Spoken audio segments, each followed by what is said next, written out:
તો આવી રીતે આપણે વર્તુળનું બેઝિક માહિતી અને વર્તુળના સ્પર્શક વિશેનો અભ્યાસ કર્યો. એને જ આધારે પ્રમેય 10.1 આપેલું છે. બરાબર છે. આપણા સિલેબસની અંદર તમે જોજો કે આ 10.1 અને 10.2 એ સિલેબસમાંથી કટ કરેલું છે, પરંતુ આપણે એને સમજી તો લેવું પડશે. આ 10.1 ના આધારે આગળ સ્વાધ્યાય મૂક્યું છે. બરાબર. તો આ પ્રમેયને સમજી લઈએ, પછી 10.2 ની વાત અગાઉના વિડિયોમાં કરીશું. તમે જુઓ એનું વિધાન.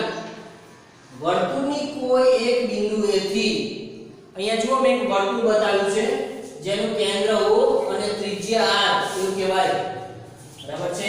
તો એ વર્તુળને હું વર્તુળ OR તરીકે દર્શાવું છું. તો વર્તુળને કોઈ એક બિંદુથી દોરેલ સ્પર્શક, આ બિંદુ P એમાંથી એક સ્પર્શક દોરેલો છે અને જે સ્પર્શકને હું XY રેખા તરીકે દર્શાવી છે. તમે જોઈ શકો છો વર્તુળની કોઈ એક બિંદુએથી દોરેલ સ્પર્શક સ્પર્શ બિંદુ. તમે જુઓ આકૃતિની અંદર કે સ્પર્શ બિંદુ વર્તુળને બિંદુએ જે બિંદુએ છેદે છે તો સ્પર્શ બિંદુ શું કહેવાય? બિંદુ P. મેં એને કૌંસમાં લખ્યું છે. જે કૌંસમાં વસ્તુ આપી છે એને સમજૂતી માટે દર્શાવી છે. વર્તુળની કોઈ એક બિંદુથી દોરેલ સ્પર્શક સ્પર્શ બિંદુ તરીકે બિંદુ P માંથી પસાર થતી ત્રિજ્યાને લંબ હોય છે. તમે જુઓ આ જે ત્રિજ્યા છે ને એને આ સ્પર્શક કેવો હોય? લંબ હોય છે એની વાત કરેલી છે. બરાબર. મેં તમને અગાઉ પણ વાત કરી હતી કે સ્પર્શકનો ગુણધર્મ છે કે વર્તુળની ત્રિજ્યાને લંબ હોય. જો એ વર્તુળની ત્રિજ્યાને લંબ ના હોય, એના ખૂણામાં 90 ડિગ્રી કરતા ફેરફાર થયો તો એ સ્પર્શક ગણાય નહીં.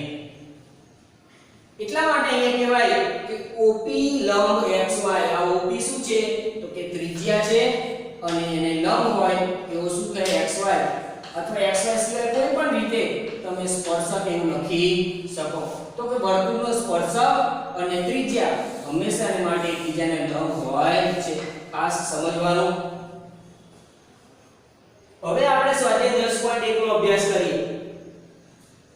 આની વિદ્યાર્થી મિત્રો આના પક્ષ, સાધ્ય અને સાબિતી જે મેં વિસ્તૃતમાં દર્શાવી નથી, પરંતુ આપણે સમજૂતી મેળવી લીધી કે વર્તુળને કોઈ એક બિંદુએથી, જે બિંદુ તરીકે મેં P બતાવ્યું છે, દોરેલ સ્પર્શક જે એને કહેવાય સ્પર્શ બિંદુ. અને સ્પર્શક વર્તુળના જે બિંદુના છે તેને કહેવાય સ્પર્શ બિંદુ. આ સ્પર્શ બિંદુમાંથી પસાર થતી ત્રિજ્યા, એટલે કે અહીંયાથી અહીંયા સુધી જે ત્રિજ્યા બતાવી છે એ ત્રિજ્યાને લંબ હોય છે. તો સ્પર્શક અને ત્રિજ્યા લંબ હોય છે એની વાત અહીંયા કરી. બરાબર. OP એ શું છે? ત્રિજ્યા. અને XY શું બને? સ્પર્શક. હવે સ્વાધ્યાય 10.1 આપણે ટેક્સ્ટબુક ની અંદર ધ્યાન આપીએ. પેજ નંબર 183 ઉપર જે તમને શરૂઆતમાં નાના પ્રશ્નો, ખાલી જગ્યા આવી રીતે પ્રશ્ન પણ મૂક્યો છે. એટલે બહુ નાનું સ્વાધ્યાય છે પણ થોડું સમજવા જેવું સ્વાધ્યાય છે. આ બેઝિક માહિતીના આધારે આ સ્વાધ્યાય બનેલું છે. પહેલો પ્રશ્ન પૂછ્યો છે કે વર્તુળને કેટલા સ્પર્શક હોય? મેં તમને અગાઉ જ વાત કરી કે વર્તુળ પર અસંખ્ય બિંદુઓ રહેલા છે. બરાબર છે. અને વર્તુળ છે શું? એની વ્યાખ્યાના અનુસાર જોઈએ તો કે અસંખ્ય બિંદુઓનો સમૂહ છે અને દરેક બિંદુએ અનન્ય સ્પર્શક દોરી શકાય એવી મેં વાત કરી હતી. આ વર્તુળ પર અસંખ્ય બિંદુઓ હોય અને દરેક બિંદુઓને અનુલક્ષીને અનન્ય સ્પર્શક હોય તો વર્તુળની અંદર અસંખ્ય સ્પર્શક જોવા મળે છે. સ્પર્શક કેટલા હોય? અસંખ્ય. અહીંયા પહેલો પ્રશ્ન, વર્તુળને કેટલા સ્પર્શક હોય? તો અસંખ્ય સ્પર્શક હોય છે. બરાબર. તો તમારે આ પ્રશ્નનો જવાબ લખાણને આધારે આપવો પડે કે ભાઈ વર્તુળ પર અસંખ્ય બિંદુઓ રહેલા છે. બરાબર. અને દરેક બિંદુને અનુલક્ષીને અનન્ય સ્પર્શક હોય છે. તેથી વર્તુળ પર અસંખ્ય સ્પર્શકો હોય છે. બીજો પ્રશ્ન ખાલી જગ્યા સ્વરૂપે આપી છે. પહેલી ખાલી જગ્યા, સ્પર્શક વર્તુળને ખાલી જગ્યા બિંદુમાં છેદે. તમે જુઓ કે વર્તુળ પર સ્પર્શક એક અને માત્ર એક જ બિંદુએ છેદે કે અનન્ય બિંદુએ છેદે તો જ એને સ્પર્શક કહેવાય. જો એક કરતા વધારે બે બિંદુમાં છેદે ને તો એ છેદિકા ગણાય. બરાબર છે। અને જો એને છેદશે નહીં એવી પણ કન્ડિશન આપણે પહેલા પરિસ્થિતિની અંદર વાત કરી, પણ જો રેખા વર્તુળને સ્પર્શ કરે અને એક જ બિંદુમાં સ્પર્શ કરે તો જ સ્પર્શક થાય। એટલે સ્પર્શક વર્તુળને ખાલી જગ્યા બિંદુમાં છેદે, કેટલા? એક અને માત્ર એક, કેટલા કે અનન્ય બિંદુમાં છેદે છે। બીજી ખાલી જગ્યા, વર્તુળને બે બિંદુમાં છેદતી રેખાને છેદિકા કહે છે। છેદિકાની વ્યાખ્યા શું કહેવાય? છેદિકા। તો આ છેદિકાની વ્યાખ્યા થઈ, વર્તુળને વધુમાં વધુ ખાલી જગ્યા સમાંતર સ્પર્શકો હોય। અહીંયા લખ્યું છે બે। કેવી રીતના? મેં તમને છેલ્લી લાઈન જે આની અંદર વર્તુળનો સ્પર્શકમાં સૌથી છેલ્લી લાઈન જોશો તો એ લાઈનની અંદર મેં તમને અહીંયા સમજાવ્યું, અને છેદિકા જે પરિસ્થિતિ 2 છે એની અંદર તમે થોડું ફોકસ કરીએ એટલે આપણને હજી ખ્યાલ આવે। બરાબર છે, અહીંયા દેખાઈ રહ્યું છે કે બીજા નંબરની પરિસ્થિતિમાં તમે જુઓ કે છેદિકાની અંદર L1 અને L2 જે બે રેખા છે એની વાત કરી છે કે છેદિકાને કેટલા સમાંતર સ્પર્શક હોય? કેટલા હોય? 2। તો આ ત્રીજી ખાલી જગ્યાનો જવાબ શું મળે? 2। ચોથું, વર્તુળ અને સ્પર્શકના સામાન્ય બિંદુને ખાલી જગ્યા કહે છે। અહીંયા તમે જોયું બિંદુ P અગાઉ પણ વાત કરી તો એને સ્પર્શ બિંદુ કહેવામાં આવે છે। બરાબર, તો ચોથી ખાલી જગ્યાનો જવાબ શું આવશે? સ્પર્શ બિંદુ। અહીંયા ફક્ત જવાબ જ લખેલા છે એટલે તમે આ જવાબ જોઈને વ્યવસ્થિત રીતના નોટની અંદર કાં તો પેન્સિલથી ટેક્સ્ટબુકની અંદર લખી શકો છો। ત્રીજો પ્રશ્ન જોઈએ જે પાયથાગોરસના નિયમને અનુલક્ષીને છે। તમે આકૃતિ ધ્યાનમાં લેશો તો તમને ઝડપથી ખ્યાલ આવશે। પ્રશ્ન નંબર 3 એવું કહે છે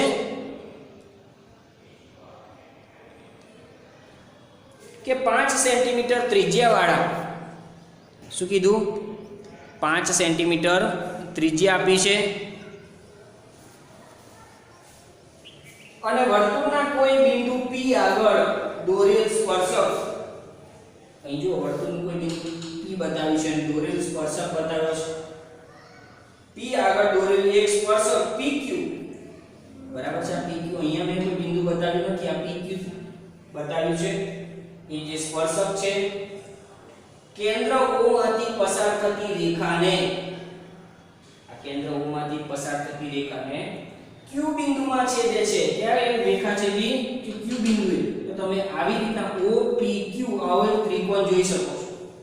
આપણને ખબર છે આગળ પ્રમેયની અંદર વાત કરી એટલે મેં લખ્યું છે પ્રમેય 10.1, તમારે એ પ્રમેયનું વિધાન લખવું પડે। બરાબર છે, તો વર્તુળનો સ્પર્શક અને ત્રિજ્યા એકબીજાને લંબ હોય, અહીંયા જોઈ શકો છો। તો એટલે કાટકોણ ત્રિકોણ OPQ જેની અંદર ખૂણો P કેટલો હોય? 90 ડિગ્રી। બરાબર, તો પ્રમેય 10.1 હજી કહું છું તો તમારે અહીંયા વિધાન લખવું પડે। એક્ઝામની અંદર પ્રમેય 10.1 એવું લખાય નહીં, પણ જગ્યાના અનુલક્ષીને મેં અહીંયા પ્રમેય 10.1 એવું લખ્યું છે, તમારે અહીંયા આખું વિધાન લખવું પડે। તો 10.1 મુજબ વર્તુળની ત્રિજ્યા અને સ્પર્શક એકબીજાને લંબ હોય છે। બરાબર છે, આ ત્રિજ્યા અને સ્પર્શક એકબીજાને લંબ હોય કહેતા કે 90 ડિગ્રી છેદે, અને આ ત્રિકોણ OPQ માં ખૂણો P બરાબર 90 ડિગ્રી થાય। હવે ખબર છે કે આ ખૂણો કાટખૂણો હોય તેની સામેની બાજુ કર્ણ, એટલે પાયથાગોરસનો નિયમ શું કહેતો તો? કર્ણનો વર્ગ એ બાકીની બે બાજુઓના વર્ગોનો સરવાળો। એટલે પાયથાગોરસના પ્રમેય મુજબ OQ નો વર્ગ, અહીંયા ત્રિકોણમાં શું જોવા મળે? કર્ણ OQ, તો OQ નો વર્ગ એટલે OP નો વર્ગ અને PQ નો વર્ગ। આપણે PQ નો વર્ગ શોધવાનો છે એટલે OP નો વર્ગ આ બાજુ લાવીશું એટલે માઈનસ થશે। વ્યવસ્થિત રીતે જોઈએ તો OQ નો વર્ગ બરાબર એમાંથી OP નો વર્ગ દૂર થશે। OQ એ 12 આપેલા છે આકૃતિમાં જુઓ, અને OP એ 5 આપેલા છે એટલે બંનેનો વર્ગ અનુક્રમે 144 અને 25 થશે। બાદ બાકી કરશો તો મળશે PQ નો વર્ગ બરાબર 119। આપણે PQ જોઈએ છે બરાબર, અને આ બધા અંતરો છે એટલા માટે PQ આપણને શું મળશે? વર્ગમૂળમાં 119। બરાબર છે, તો વર્ગમૂળમાં 119 સેન્ટીમીટર એવો એનો જવાબ આવશે। તો આ થઈ દાખલા નંબર 3 ની વાત, જે બિલકુલ પાયથાગોરસને અનુલક્ષીને છે। અને હવે આપણે ચોથા નંબરના દાખલાને જોઈએ। બહુ સરસ સમજવા જેવો દાખલો છે, એની રકમ ખાસ તમે ટેક્સ્ટબુકની અંદર જોજો। હું અહીંયા સમજાવતો જાઉં છું। અહીંયા મેં આકૃતિને લખાણ લખ્યું છે। એક વર્તુળ દોરો। ધારો કે આપણે એક વર્તુળ દોર્યું, બરાબર છે, એને કેન્દ્ર મેં O કીધા। અહીંયા ત્રિજ્યા મેં દોરી નથી, તમે ત્રિજ્યા પણ દોરવી હોય તો દોરી શકો છો આવી રીતના, બરાબર। એને R કીધા। જે પૈકી એક વર્તુળનો સ્પર્શક અને બીજી વર્તુળની છેદિકા હોય, બે વસ્તુ બતાવવાનું છે। એક વર્તુળનો સ્પર્શક, બીજું એનું છેદિકા હોય તેવી આપેલ રેખાને સમાંતર હોય તેવી બે રેખાઓ દોરો। આપેલ રેખા, ધારો કે વર્તુળની બહાર એક રેખા છે, એને મેં લખ્યું છે સમતલમાં આપેલી રેખા। તમે બરાબર જુઓ, જે રેખાને મેં L3 કીધા છે, બરાબર, અલગ કલરથી, યલો કલરથી લખ્યું છે, બરાબર, પીળા કલરથી, કે સમતલમાં આપેલી રેખા। આ સમતલની અંદર એક વર્તુળ છે અને એની બહાર આવી કોઈ એક રેખા આપેલી છે L3, બરાબર છે। આ બે વસ્તુ આપી છે। આપણે શું બતાવવાનું છે? તો કે એક છેદિકા બતાવો અને એક સ્પર્શક બતાવો જે આ રેખાને સમાંતર હોય। તો તમને ખ્યાલ છે, વર્તુળમાંથી પસાર થતી રેખા જેના બે સામાન્ય બિંદુઓ બતાવે તો એને કહેવાય છેદિકા, જેને મેં L1 કીધા છે, એટલે આ થઈ ગઈ છેદિકા, બરાબર। અહીંયા સ્પર્શક બતાવ્યો કે જે વર્તુળના એક બિંદુમાંથી સ્પર્શી નીકળે અને ત્રિજ્યાને લંબ હોય એવો સ્પર્શક, એ રેખાને મેં L2 કીધા, એટલે બીજું બન્યું સ્પર્શક। અને આ તો આપેલી જ રેખા હતી, અહીંયા એવું લખાણ લખીને બતાવ્યું છે એટલે આકૃતિ આપણે બતાવવાની છે, બરાબર। અહીંયા પરીક્ષામાં આપણને લખાણ આપ્યું હોય ને એની આધારે આવી આકૃતિ બનાવવાની કે તો આપણે બિલકુલ એને વ્યવસ્થિત રીતના વાંચવાનું, પછી આને દોરવાનું હોય છે। ફરીથી કહું, એક વર્તુળ દોરો। જે પૈકી એક વર્તુળનો સ્પર્શક અને બીજી વર્તુળની છેદિકા હોય તેવી આપેલ રેખાને સમાંતર, એટલે અહીંયા એક રેખા આપેલી રીત છે, તેવી બે રેખાઓ દોરો। એટલે આ રેખા L1 અને L2 છે ને આપણે દોરેલી છે, અને ત્રીજું આપણને કીધું છે કે L3 તો આપેલી રેખા છે। કેવું દોરવાનું કીધું કે એક વર્તુળની છેદિકા હોય અને બીજો વર્તુળનો સ્પર્શક હોય। તો વિદ્યાર્થી મિત્રો, આ થઈ દાખલા નંબર 4 ની ચર્ચા। હવે આપણે પ્રમેય 10.2 અને અગાઉ વર્તુળ વિશે વિસ્તૃત રીતે અભ્યાસ કરીશું। ઓકે, આ દરેકે દરેક બેઝિક માહિતીને આપણે તૈયાર કરવાની છે અને આગળ આપણે આ ચેપ્ટરને જોઈશું। Okay, thank you.